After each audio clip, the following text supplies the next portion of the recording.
जय हिंद। आज की इस वीडियो में देखेंगे गोधोली के चैप्टर 3 जो भारत से हम क्या सीखे उसके वस्तुनिष्ठ प्रश्नों को। वो वस्तुनिष्ठ प्रश्न कुछ इस प्रकार से इसमें सेट किया गया है जो आगामी एग्जामों में इससे संबंधित जरूर प्रश्न पूछे जाएंगे, क्योंकि बहुत ही उस पर चिंतन और मंथन करके बनाए गए हैं। तो आशा करते हैं कि आप इसका लाभ उठाएंगे और समय देंगे तो जरूर उसका आपके नंबर में प्रभाव पड़ेंगे। तो चलिए पहले प्रश्न में देखते हैं। मैक्स मुलर का जन्म कब हुआ था? 6 दिसंबर 1823, 22 अक्टूबर 1824, 11 मार्च 1825 या 29 सितंबर 1826।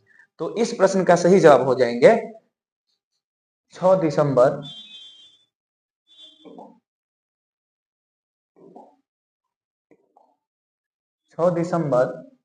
1823 ईस्वी में। जन्म से संबंधित किसी भी लेखक का प्रश्न बहुत ही महत्वपूर्ण रहता है, वो बनते हैं। और ये चीज समझने वाला नहीं है, रटने वाला है। आपको रट जाना है कि 6 दिसंबर 1823। कहीं कहीं ये भी दे देता है साथ में, कहीं कहीं केवल ये देगा। लेकिन हम जब तैयारी कर रहे हैं तो उसको बहुत ही बेहतरीन करेंगे, ताकि आने वाले एग्जाम में अगर छोटा डेट भी दे दे तो गड़बड़ न हो, नंबर दम सही हो। चलिए अब दूसरे प्रश्न में चलते हैं। भारत से हम क्या सीखें के लेखक कौन है? Bhimrao Ambedkar, Max Muller, Amarkant, Birju Maharaj. तो इस प्रश्न का भी सही जवाब हो जाएंगे ऑप्शन बी, मैक्स मुलर। तीसरे प्रश्न पे चलते हैं। मैक्स मुलर कौन सी भाषा में बाल्यकाल से ही निपुण होकर कविताएं लिखने लगे थे? बाल्यकाल से ही बहुत ही प्रतिभा संपन्न व्यक्ति हैं जो बचपन काल से ही कविताएं और नाटक लिखते हैं। तो ये कौन है, कौन सी भाषा में सीखे थे बालकाल से ही? तो लैटिन एवं ग्रीक। चौथे प्रश्न में चलते हैं। प्रत्न मानव का अर्थ क्या है? तो इसमें ऑप्शन है आधुनिक मानव, मध्यकालीन मानव, धार्मिक मानव या प्राचीन मानव। तो मानव तो सब में है, लेकिन आधुनिक, मध्यकालीन, धार्मिक और प्राचीन। तो इस प्रश्न का सही जवाब हो जाएंगे ऑप्शन डी, मध्यकालीन मानव। पांचवा प्रश्न है, स्वामी विवेकानंद ने वेदांतियों का वेदांती किसे कहा है? हजारी प्रसाद द्विवेदी को, दयानंद सरस्वती को, मैक्स मुलर को, भीमराव अम्बेडकर को। तो इस प्रश्न का भी सही जवाब हो जाएंगे मैक्स मुलर जी, जो कि दार्शनिक हैं, लेखक हैं। और यह प्रश्न वेदांतियों का वेदांती जो है वाक बोले वो स्वामी विवेकानंद। इसको घुमाकर भी कहा जा सकता है कि मैक्स मुलर को वेदांतियों का वेदांती किसने कहा? तो आंसर हो जाएगा कौन? स्वामी विवेकानंद। क्वेश्चन को अगर समझ लेते हैं तो कई टाइप से वो बनाएगा, तो हम बना सकते हैं। और यह प्रश्न अभी तक के 4-5 प्रश्नों में से सबसे VVI है, क्योंकि अगर प्रीवियस ईयर क्वेश्चन को निकाल के देखेंगे तो ये कई बार तक प्रश्न पूछे जा चुके हैं। जब से सिलेबस में आया है तब से इस प्रश्न को बहुत ही प्राथमिकता दी जाती है, और इस बार भी ये शायद आ सकती है। चलिए छठे प्रश्न में चलते हैं। मैक्स मुलर के पिता का नाम क्या था? हेड्रिक मुलर, वैडिक मुलर, विल्हेम मुलर या फनविश मुलर। तो विल्हेम मुलर इनका नाम था। सी। मेघदूत का जर्मन पदानुवाद किसने किया? ईश्वर पेटेलिकर, रूसो, मैक्स मुलर, सतकोरी होता। तो ऑप्शन के हिसाब से अगर देखें तो आप ऑप्शन भी काटने के लिए देखिए कि ईश्वर पेटेलकर तो वर्णिका में है, जिन्होंने कोई बुक का अनुवाद वगैरह नहीं किए हैं। इसमें जो सही आंसर है ऑप्शन सी है, मैक्स मुलर। मैक्स मुलर ने कठ तथा केन का किस भाषा में अनुवाद किया? ये टाइपिंग यह गलत है, इसका हो जाएगा कठो उपनिषद। कठो उपनिषद। कठो उपनिषद का अनुवाद किया है, किस भाषा में किए हैं? तो अपनी भाषा में वो करेंगे। भारत में संस्कृत में लिखा हुआ था, तो जर्मनी में पढ़ने के लिए कौन सी भाषा में करेंगे? वो जर्मन भाषा में किए। किस गवर्नर जनरल के समय 172 दारिश नामक सोने से भरा घड़ा मिला था? Lord Dalhousie, Lord Canning, Warren Hastings, Lord Cornwallis. तो वो थे वारेन हेस्टिंगस। आगे 10वें प्रश्न में चलते हैं। यूनान व रोम के संपूर्ण साहित्य से कहीं अधिक विशाल है? संस्कृत भाषा और साहित्य, उर्दू साहित्य, भाषा और साहित्य, रूसी भाषा और साहित्य। तो यह है संस्कृत भाषा और साहित्य। चलिए अब चलते हैं हम 11 नंबर प्रश्न पे। भारत से हम क्या सीखे, क्या है? निबंध है, कहानी है, भाषण है या व्यक्ति चित्र है? इस प्रकार के भी प्रश्न ज्यादातर देखने को मिलते हैं, क्योंकि किताब तो पढ़ जाते हैं, लेखक का नाम, पिता का नाम सब याद कर लेते हैं, लेकिन यह वास्तव में है क्या, इसका बहुत कम ध्यान दे पाते हैं बच्चे।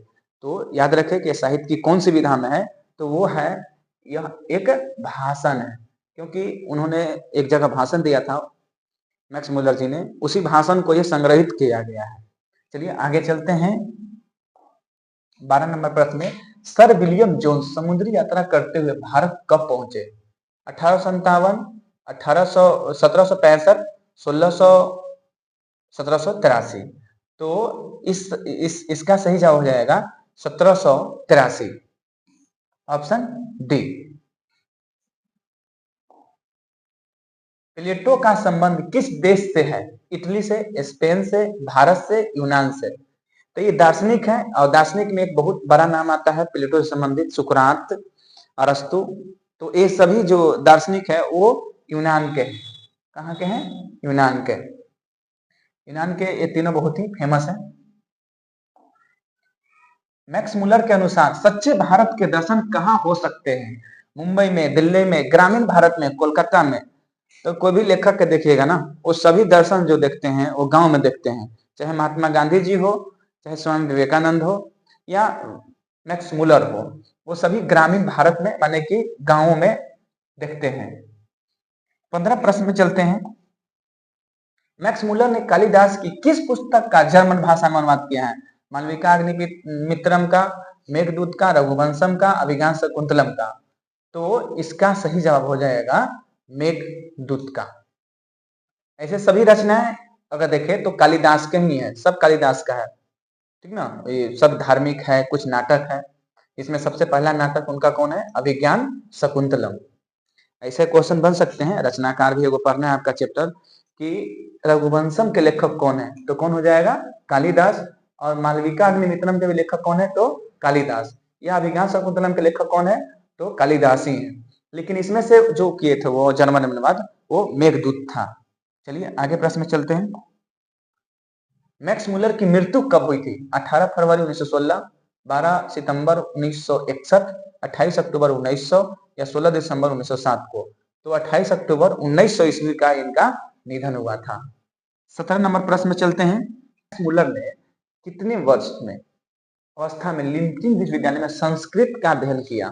तो वो ऑप्शन है 18 वर्ष। 18 वर्ष में इन्होंने किया था, मतलब यहाँ क्या हो जाएगा? 18 वर्ष। मैक्स मुलर ने सर्वविध संपदा और प्रकृति से सौंदर्य से परिपूर्ण किस देश को माना है? तो ऑफकोर्स हम लोग जब चैप्टर पढ़ रहे हैं भारत से हम क्या सीखे, तो वो किस देश के बारे में बोलेंगे? भारत को ही बोलेंगे, बर्मा को तो बोल नहीं सकते हैं। ऑप्शन सी, भारत को। चलिए 19 नंबर प्रश्न पर चलते हैं। भारत किसकी भूमि है? पश्चात संस्कृति की, ब्राह्मण वैदिक धर्म की, लैटिन संस्कृति की, सीरियाई संस्कृति की? तो ब्राह्मण या वैदिक धर्म की है यह, ऑप्शन बी। रानी विक्टोरिया ने मैक्स मुलर को किस उपाधि के लिए बुलाया था? कवि, नाइट, गायक, डॉक्टर? तो उस समय का एक बहुत ही उपाधि चलता था विक्टोरिया की तरफ से, ब्रिटेन की तरफ से। आप जानते होंगे कि महात्मा गांधी जी को भी कई सारी उपाधियां दी थी, उसी तरह से इनको भी दार्शनिक होने के नाते इनको एक उपाधि के लिए बनाया गया था, वो था नाइट, ऑप्शन बी। दारिश नामक सोने के सिक्के से घारा कहाँ मिला था? वाराणसी में, लखनऊ में, कानपुर में, पानीपत में? तो इसका सही जवाब हो जाएंगे वाराणसी में। प्लेटो और कांट थे महान वीर, दार्शनिक, नाविक और सैनिक? तो ये थे एक बहुत ही महत्वपूर्ण दार्शनिक। प्लेटो और कांट दो व्यक्ति हैं, ये दोनों क्या हैं? दार्शनिक हैं। ऐसे भारत का जब अध्ययन किए हैं तो उसके साथ साथ में अपने ही संस्कृति को कुछ महत्वपूर्ण विद्वानों को बताए हैं कि किस प्रकार से वहां के दार्शनिक और यहाँ के दार्शनिक में तुलना है। तो ये दार्शनिक थे प्लेटो और कांट। किसके अध्ययन क्षेत्र में भारत के कारण वन्य जीवन का संचार हो चुका है। विधि 7 नीति कथा भाषा विज्ञान द्वैत विज्ञान, तो नीति कथा के कारण, इसके कारण नीति। मैक्स मुलर ने विश्व की सबसे प्राचीन भाषा किसे कहा है? ग्रीक को, लैटिन को, संस्कृत को या फारसी को? तो उन्होंने संस्कृत भाषा को सबसे प्राचीन भाषा कहा है। 25 नंबर प्रश्न पर चलते हैं। निर्वंश विद्या का संबंध किससे है? खगोल विज्ञान से, मानव विज्ञान से, वनस्पति विज्ञान से या भूगर्भ विज्ञान से? निर्वंश विद्या का संबंध किससे है? ऑप्शन है खगोल विज्ञान, मानव विज्ञान, वनस्पति विज्ञान या भूगर्भ विज्ञान से। तो ये इसका सही आंसर हो जाएगा वनस्पति विज्ञान। आगे प्रश्न चलते हैं 26 नंबर। मैक्स मुलर को वेदांतियों का भी वेदांती किसने कहा? देखिए इस प्रश्न का पिछले जो आया था उसमें हम चर्चा किए थे कि इस प्रकार से प्रश्न घुमाकर आ सकते हैं। तो कौन कहा था उनको? तो वो कहे थे स्वामी विवेकानंद ने। ऐसे चारों ऑप्शन में से देखे तो हमको जो पढ़ना है वो सभी से संबंधित पढ़ना है। राजा राममोहन राय को तो इतिहास में पढ़ते हैं, संस्कृत में नहीं पढ़ते हैं, लेकिन इन लोग को सब संस्कृत में ही पढ़ते हैं। इस प्रश्न का जो सही जवाब हो जाएगा स्वामी विवेकानंद जी ने उनको कहा था। इसलिए कहा था कि उन्होंने बहुत रुचि लिया एक जर्मन होकर, एक विदेशी होकर भारतीय संस्कृति को जानने के लिए। तो इसका आंसर हो जाएगा स्वामी विवेकानंद। हरकस क्या थे? ज्योतिषाचार्य थे, खगोल वैज्ञानिक थे, भूगर्भ शास्त्री थे या वनस्पति वैज्ञानिक थे? तो वो थे एक वनस्पति वैज्ञानिक।